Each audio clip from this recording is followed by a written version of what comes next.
সুপ্রিয় দর্শক, আমার কথা শোনার জন্য শুভেচ্ছা ও ধন্যবাদ জানাচ্ছি। আজ ৩ আগস্ট ২০২৪। আজ আমি যে কটি পত্রিকা নিয়ে বসেছি সেখানে সমকাল একটি অনুসন্ধানী রিপোর্ট করেছে, যার শিরোনাম হলো গুলি করতে পুলিশকে উস্কে দেন এক শিক্ষক। হেলমেট পরে পুলিশের সঙ্গে ছিলেন তারা, ছাত্রলীগ যুবলীগের বেশ কয়েকজন নেতাও ছিলেন তাদের পাশে। এই ঘটনাটা ঘটেছে আবু সাইদ যেদিন শাহাদাত বরণ করেছিলেন গুলিতে, সেই দিন। এই ঘটনাটি রংপুর রোকেয়া বিশ্ববিদ্যালয়ের। এই রিপোর্টের কিছু অংশ আমি আপনাদের পড়ে শোনাচ্ছি। সমকালের অনুসন্ধানে জানা যায়, আন্দোলনের সময় হেলমেট পরে পুলিশ সদস্যের সঙ্গে ছিলেন প্রক্টর অফিসের কর্মকর্তা রাফিউল হাসান, গণিত বিভাগের সহযোগী অধ্যাপক মশিউর রহমান ও লোক প্রশাসন বিভাগের সহযোগী অধ্যাপক আসাদুজ্জামান মণ্ডল। পুলিশ যখন আবু সাইদকে গুলি করে সে সময় পুলিশের সঙ্গে একই দলে ছিলেন তারা। অন্য পাশে বিক্ষুব্ধ ছাত্ররা তখন স্লোগান দিচ্ছিলেন। কি হতভাগ্য, দুর্ভাগ্য যে দেশে শিক্ষকরা সরকারের লেজুর বৃত্তি করে, ব্যক্তিগত স্বার্থ ধান্দা আদায়ের জন্য দলবাজি করে, সে দেশে এর চেয়ে আর কি আশা করা যায়। এটা আমাদের জন্য দুর্ভাগ্য। একসময় আমাদের শিক্ষকরা ছিলেন অহংকারের প্রতীক। বাবা মায়ের পরে দ্বিতীয় অভিভাবক ছিলেন শিক্ষকরা। আজ শিক্ষকদের অনেকেই এই ধরনের পচনশীল জায়গায় চলে গেছে। খুবই দুর্ভাগ্য যে আবু সাইদ এই বৈষম্য বিরোধী আন্দোলনের আইকনিক একটি হত্যাকাণ্ড, জঘন্য হত্যাকাণ্ড। সেই হত্যাকাণ্ডে আজ আমরা শুনতে হলো আমাদেরকে যে গুলি করার নির্দেশ দিয়েছিলেন শিক্ষক, ম্যাজিস্ট্রেট। ইভেন সমকালের অনুসন্ধানে আরেকটি তথ্য বলছে যে এই সময় খবর নেয়নি প্রশাসনও।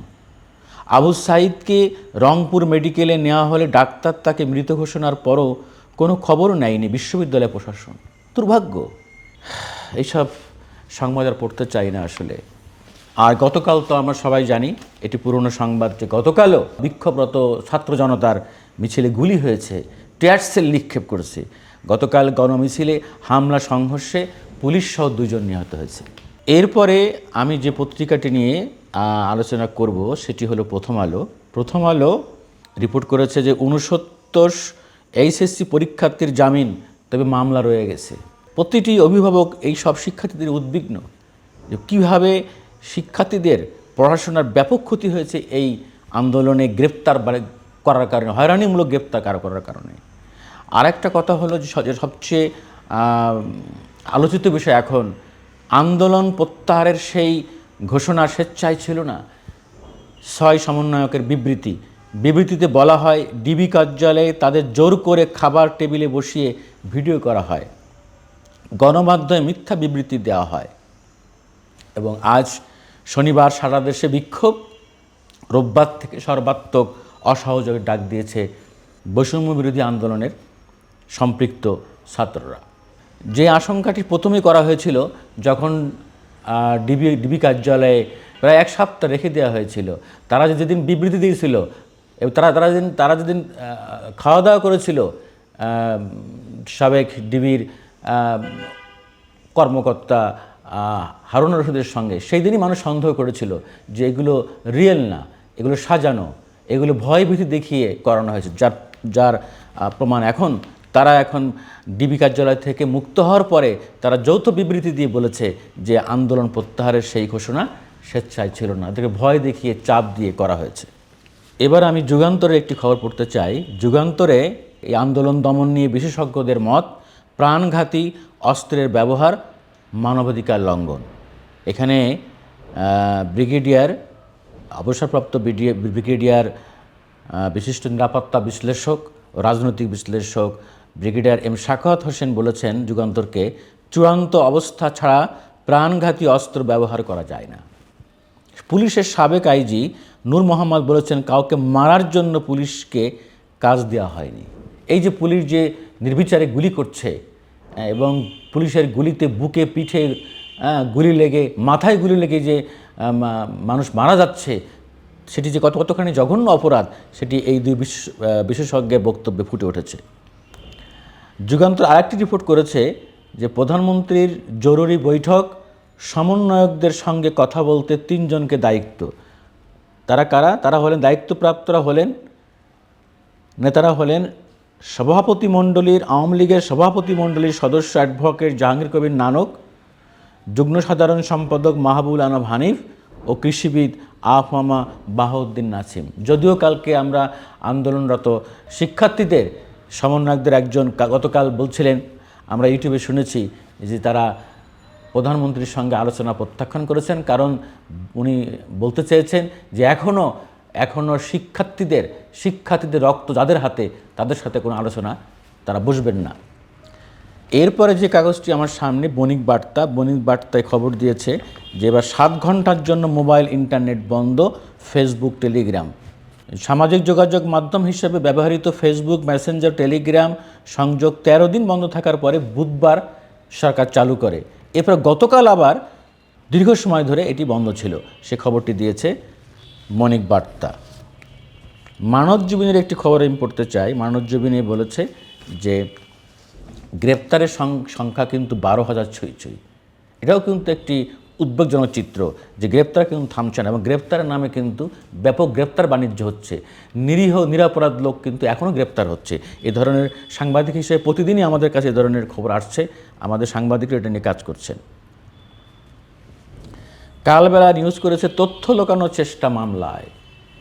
এটি একেবারে জ্বলন্ত সত্য কথা। প্রতিটি হত্যাকাণ্ডের মামলায় পুলিশ প্রকৃত তথ্য তারা এড়িয়ে যাচ্ছেন, অর্থাৎ তাকে কিভাবে সে মারা গিয়েছে, কার গুলিতে মারা গিয়েছে কিনা, এই তথ্যগুলো কিন্তু মামলায় এজাহারে ঘটনার প্রকৃত বিবরণ কিন্তু থাকছে না। এটি নিয়ে আরও উদ্বেগ বাড়াচ্ছে। যদিও আমরা আশাবাদী কোনো এক সময় সবই আসবে। এই পরিস্থিতি যখন পরিবর্তিত হবে তখন সব সত্য বেরিয়ে আসবে। এখন আমি পত্রিকার মতামত ও সম্পাদকীয় কলামের কয়েকটি লেখা নিয়ে আলোচনা করতে চাই।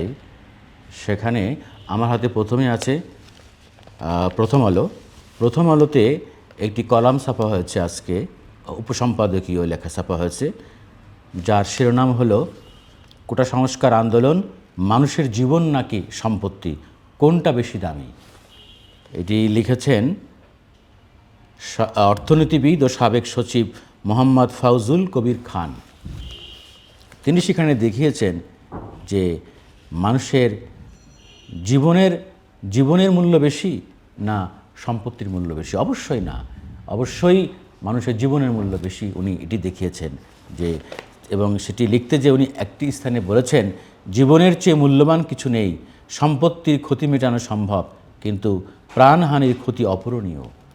আমরা জীবন ও সম্পত্তির ক্ষতি কোনোটাই চাই না, কিন্তু প্রাণহানির ক্ষতির সঙ্গে সম্পত্তির ক্ষতির কোনো তুলনাই চলে না। এরপরে রয়েছে আমার হাতে সমকালের একটি উপসম্পাদকীয় ছাপা হয়েছে। সেখানে সেটি লিখেছেন,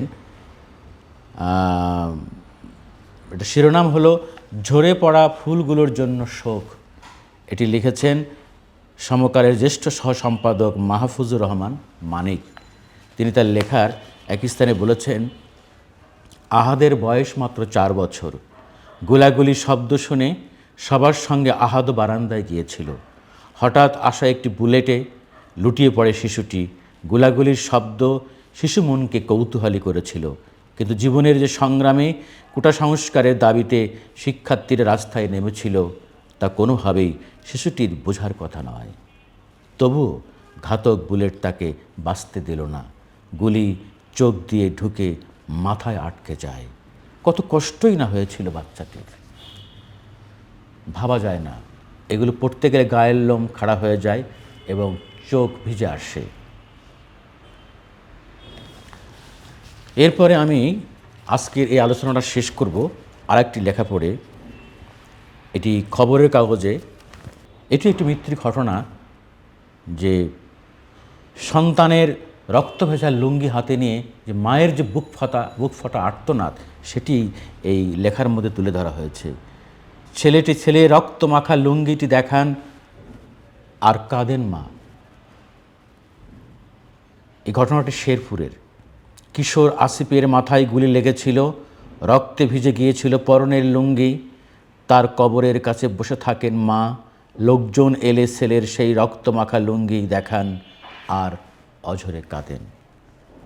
সেদিনের ঘটনা বর্ণনা দিয়ে আসিফের মাত্র 17 বছরের ছেলে বাবা আমজাদ হোসেন বলেন, ঘটনা গত 19শে জুলাইয়ের সন্ধ্যা 6টার দিকে পোলায় ফোন দিয়া বলল, আব্বু আমি অ্যাক্সিডেন্ট করছি, তুমি তাড়াতাড়ি হাসপাতালে আসো। আমি মিরপুর 10 না, এই ঘটনাটি ঢাকার, বাড়ি হলো শেরপুরে।